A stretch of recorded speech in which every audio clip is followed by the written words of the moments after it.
জনাব মোহাম্মদ আবু সুফিয়ানের পক্ষ থেকে জানাচ্ছি শুভেচ্ছা ও পর্বটি সঞ্চালনের দায়িত্বে আছি আমি সাবিনা ইয়াসমিন। এটি মনোনীত অতিথিবৃন্দকে সঙ্গে নিয়ে উদ্বোধনী মঞ্চে আসার আহ্বান।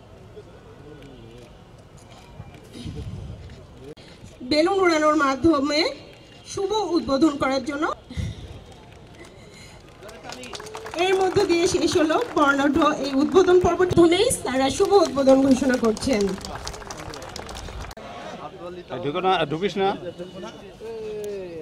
দশক ধরে কিন্তু বাংলাদেশ থেকে 2,558,000 জন পরিবারকে স্মরণ করা সবকিছুকে নিয়ে আমরা এই দিবসটা পালন করতে যাচ্ছি। এবং আমাদের বাংলাদেশ পুলিশ এবং বাংলাদেশ পুলিশ এবং